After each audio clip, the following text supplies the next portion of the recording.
Si trop parler peut nous mettre en danger, que se passe-t-il lorsque nous choisissons le chemin opposé? Le silence n'est pas seulement l'absence de mots, c'est une stratégie, un outil spirituel puissant. La Bible nous donne un principe fondamental à ce sujet dans Matthieu 6,6. Bonjour, bienvenue à tous. Que la paix du Seigneur soit avec chacun de vous. Aujourd'hui, je veux prier avec vous une puissante prière prophétique et vous montrer la puissance du silence dans notre marche avec Dieu. Restez avec moi jusqu'à la fin, car je suis sûr que cette prière touchera le cœur de Dieu et fera bouger le ciel en votre faveur. Je veux que vous vous sentiez libre de laisser votre demande de prière dans les commentaires. Nous prierons spécifiquement pour votre cause, croyant que Dieu peut accomplir des miracles dans votre vie. Si vous le pouvez et le ressentez dans votre cœur, vous pouvez également soutenir notre chaîne en laissant une offre via le bouton Value de mai qui se trouve ci-dessous avec les 3 points. Cliquez simplement et suivez les instructions. Je voudrais remercier chacun d'entre vous du fond du cœur. Avez-vous déjà pris le temps de réfléchir au pouvoir qui existe dans le silence? Dans le monde d'aujourd'hui, nous sommes habitués à tout partager. Nos réalisations, nos projets, même nos difficultés. Que ce soit sur les réseaux sociaux ou dans des conversations avec des amis et la famille, on a le sentiment que si quelque chose d'important se produit, nous devons le dire à quelqu'un. Mais est-ce toujours une bonne idée? Jésus nous enseigne une leçon puissante à ce sujet dans Marc 4, 26 à 29. Il raconte la parabole d'un agriculteur qui plante une graine dans le sol. Après avoir semé, il ne va pas raconter à tout le monde ce qu'il a fait. Il n'expose pas la graine ni ne tente d'accélérer sa croissance. Au lieu de cela, il attend patiemment, sachant qu'un processus naturel se déroule loin des yeux du monde. Cette histoire nous enseigne un principe fondamental. Tout n'a pas besoin d'être exposé. Il y a des moments où Dieu veut que nous restions silencieux, lui permettant d'agir en coulisses. Cependant, nous vivons à une époque où la vie privée semble être devenue une denrée rare. Le désir de validation et de reconnaissance nous pousse souvent à révéler des choses qui devraient rester cachées. Mais que peut-il se passer quand on parle trop? Comment la surexposition peut-elle nuire à nos rêves et à notre croissance spirituelle? C'est de cela dont nous allons parler maintenant. Nous vivons à une époque où tout semble devoir être annoncé. Si quelque chose de bien se produit, nous avons envie d'en parler. Si nous avons un nouveau projet, nous voulons le faire connaître.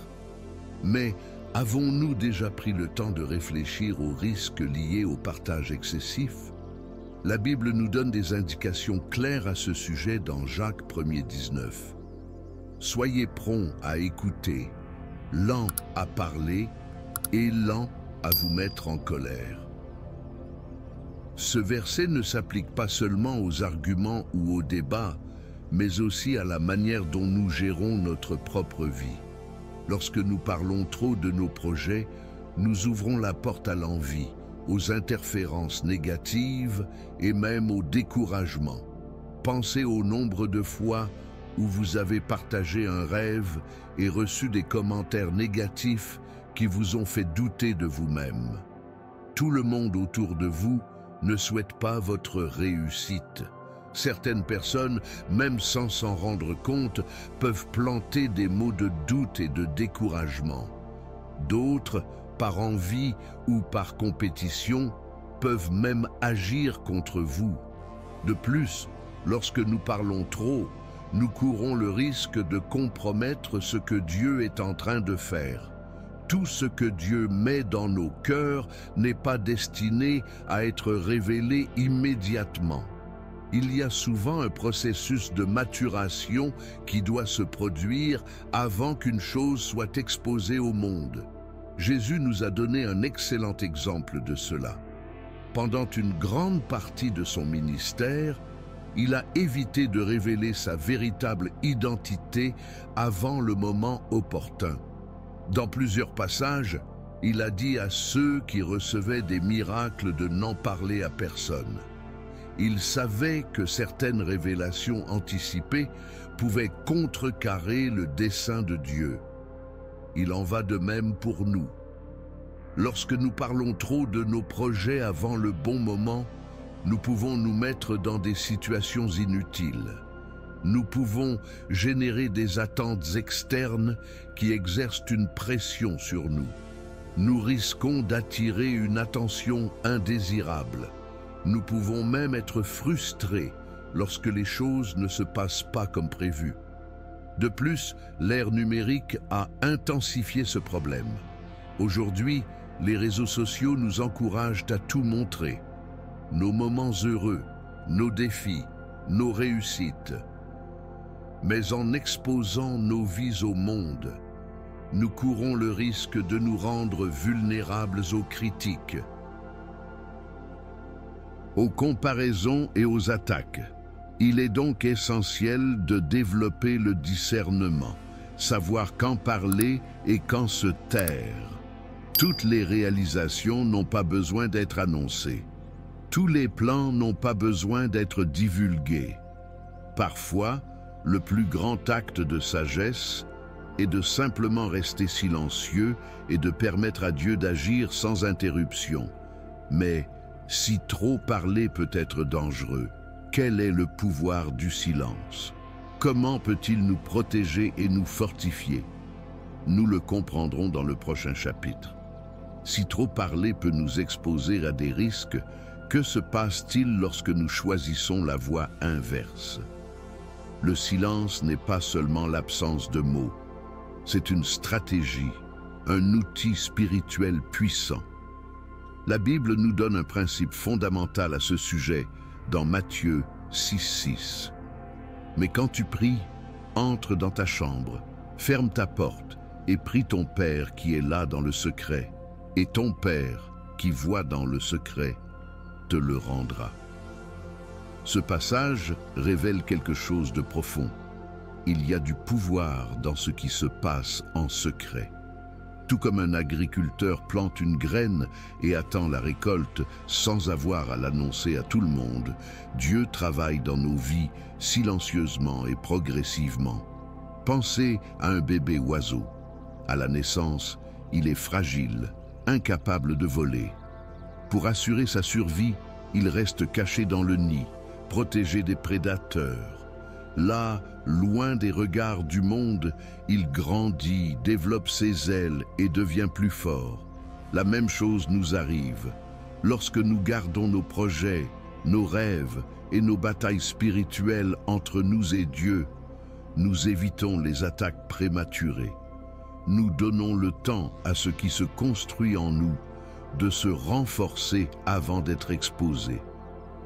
Le silence nous protège des opinions des autres, de l'anxiété générée par les attentes extérieures et, surtout, nous permet de rester concentrés sur Dieu, au lieu de rechercher la validation humaine. Moïse, par exemple, a passé 40 ans dans le désert avant de devenir le grand chef d'Israël. Joseph, avant de devenir gouverneur d'Égypte, a dû faire face à des années d'épreuves sans avoir besoin de justifier son voyage auprès de qui que ce soit. Jésus, avant de commencer son ministère, a passé 30 ans dans l'anonymat, grandissant spirituellement et attendant le bon moment. Ces exemples montrent que le silence n'est pas un signe de faiblesse, mais de maturité spirituelle. Quand nous savons que Dieu travaille en nous, nous n'avons pas besoin de prouver quoi que ce soit à qui que ce soit. Mais cela ne signifie pas que nous devons rester silencieux à tout moment. Le silence stratégique implique du discernement. Il y a des moments pour parler et des moments pour se taire. Le secret est de savoir différencier les deux. Maintenant que nous comprenons la valeur du silence, la question se pose. Comment pouvons-nous mettre cela en pratique? Comment savons-nous ce qu'il faut partager et ce qu'il faut garder entre nous et Dieu?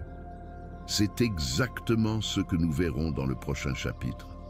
Savoir quand parler et quand rester silencieux est une compétence essentielle.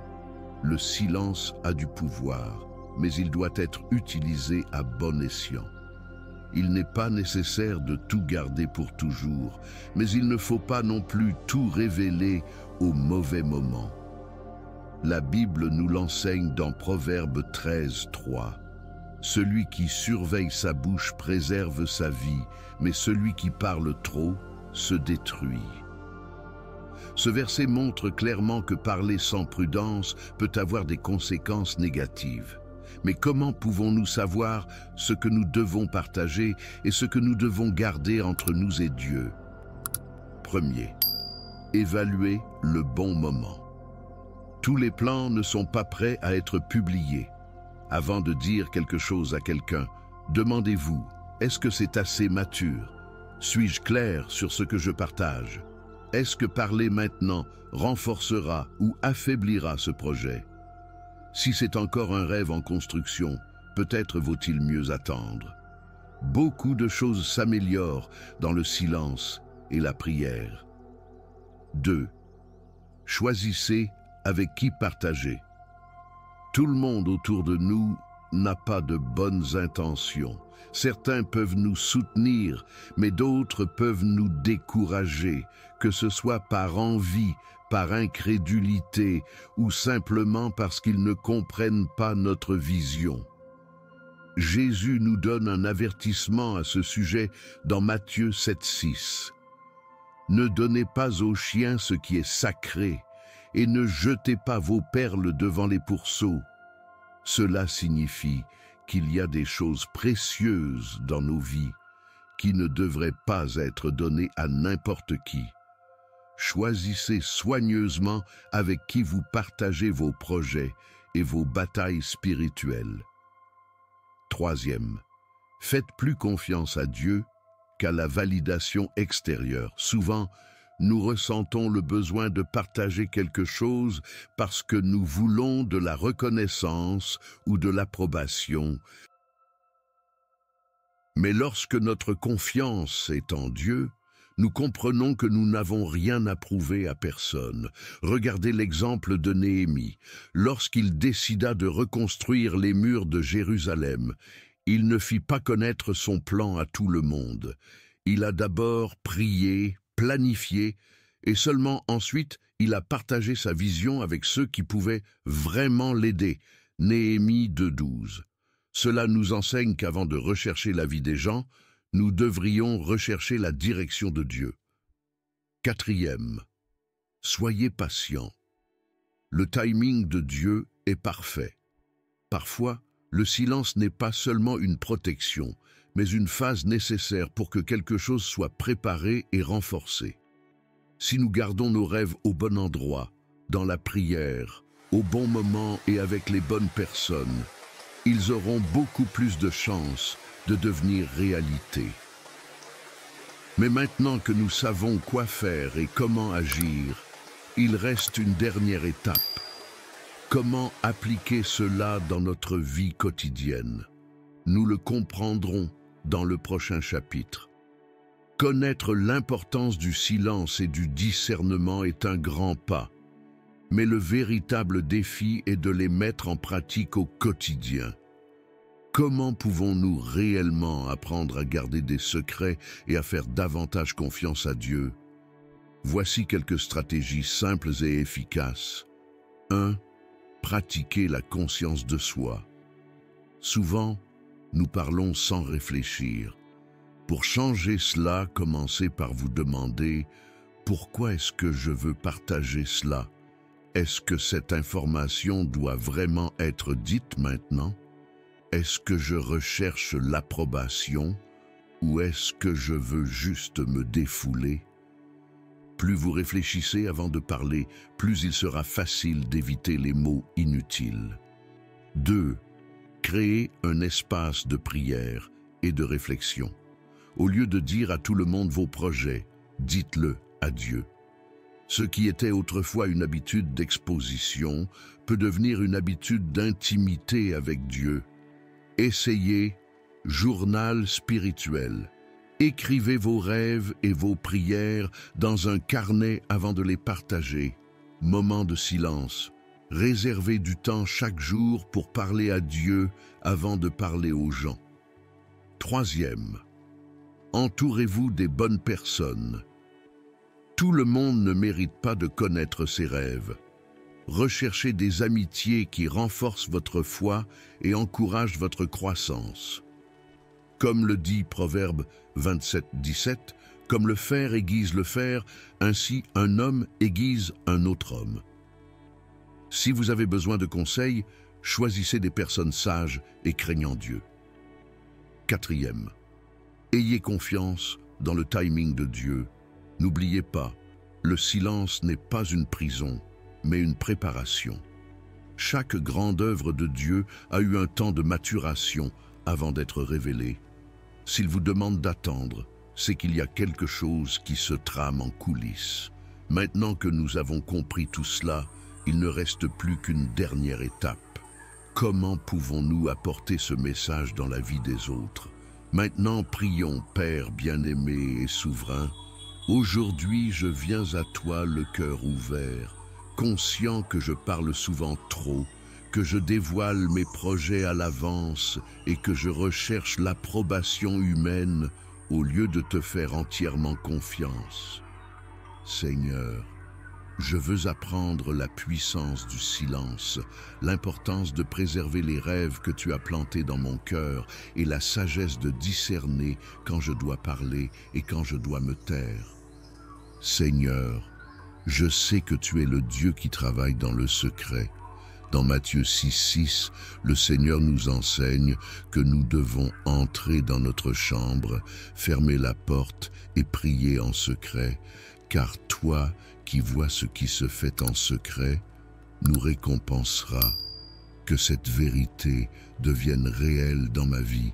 Apprends-moi à valoriser les moments d'intimité avec toi, à rechercher ta présence plus que l'approbation des autres. Père, combien de fois ai-je partagé mes rêves trop tôt et regardé les portes se fermer? Combien de fois ai-je été frustré parce que j'ai entendu des paroles de découragement ou que j'ai été influencé par des opinions qui m'ont éloigné du but que le Seigneur avait pour moi? Je te demande, Seigneur, de garder ma bouche afin que je ne parle pas à la légère.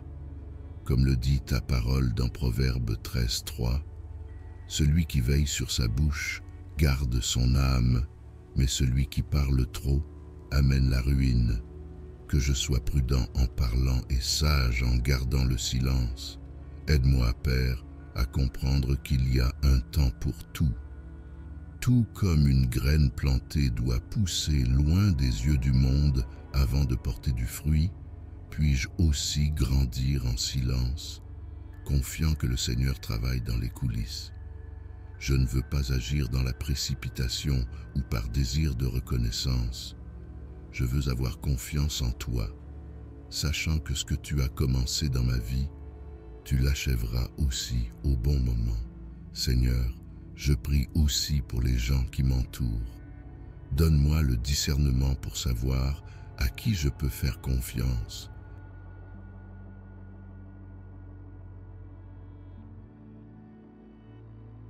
Avec qui je dois partager mes rêves et de qui je dois rester loin.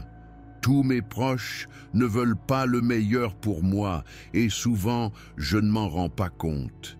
Je demande au Seigneur de révéler les intentions cachées des cœurs et de m'aider à construire des amitiés qui me rapprochent de toi, qui m'encouragent et qui m'aident à grandir spirituellement.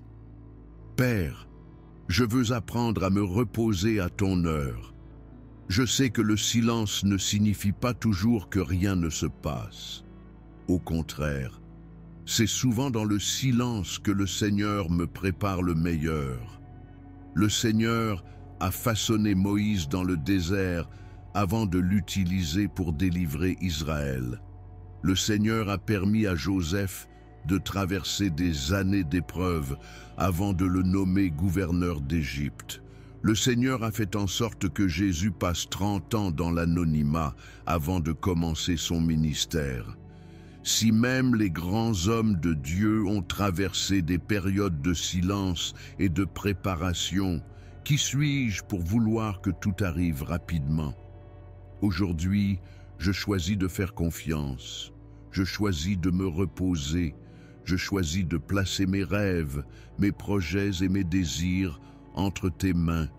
Je sais que lorsque le moment sera venu, le Seigneur ouvrira les portes, me mettra au bon endroit et me montrera le chemin à suivre.